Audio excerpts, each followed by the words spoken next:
Life as We Know It with Tom Walton. Today I'd like to share some of the things I ponder while wondering if Ivanka Trump had a going out of business sale. I try to find humor where nobody else looks, like on the label of a bottle of shower cleaner. I swear this is what the instructions say. For best results, start with a clean shower. If I start with a clean shower, why do I need to buy this stuff? Well, you just can't make these things up. Like the story of a friend who shared about her 5-year-old grandson. He and his siblings were asked to write a short note to place in their great-grandmother's casket after she died at the age 101. His message was short and made perfect sense. I liked you a lot better when you were alive. And how about the book I'd like to write called The Times I Feel Really Stupid? Chapter 47 would talk about power outages. Every time the power goes out at my house, I become irrational. After about 10 minutes in, I absent-mindedly flip a light switch because, well, it's dark in there. If you claim you've never done that, all I can say is, liar, liar, pants on fire. For that matter, imagine a world where a liar's pants really do catch on fire. It would be the end of days for sure. At the very least, Washington would be incinerated, especially if somebody had drained the swamp and there's no water left to fight the fire. Speaking of fire, how about this headline in a recent area newspaper? Lake Erie under fire again. And you thought it was only the Cuyahoga River that burned.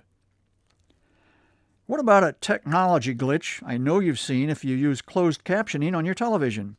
I wish I'd written down all the captioning errors I see on my TV screen. So often the captioning technology hears something a little differently than what the human who is speaking actually said. Here's one example I remember howling at. A sportscaster was raving about the talent of an athlete, but noted that the fellow still had to improve to be considered among the best ever.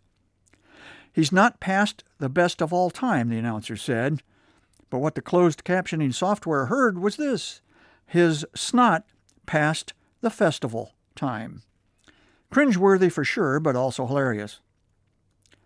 Did you know that if you rearrange the letters in Presbyterian, you can spell best in prayer? I always thought it was the Lutherans. Who knew? You could also tinker with the letters in the word dormitory and come up with dirty room. It goes without saying, doesn't it? Here's a lesson I learned many years ago in the Army. If you lend somebody $20 and you never see that person again, it was probably a wise investment. And finally, after years of admiring those who insult others and do it with aplomb and grace, I've decided that one of the best insults I've ever seen was written by syndicated columnist Kathleen Parker. Writing of Steve Bannon, President Trump's former advisor and chief strategist, she said, "If he's charming, his apparent efforts to conceal it are effective." Boom! Life as We Know It is written and hosted by Tom Walton and is a production of WGTE Public Media. Life as We Know It with Tom Walton can be heard on WGTE FM 91 every Monday afternoon during All Things Considered at 5:44 p.m. Or hear past episodes at wgte.org/life.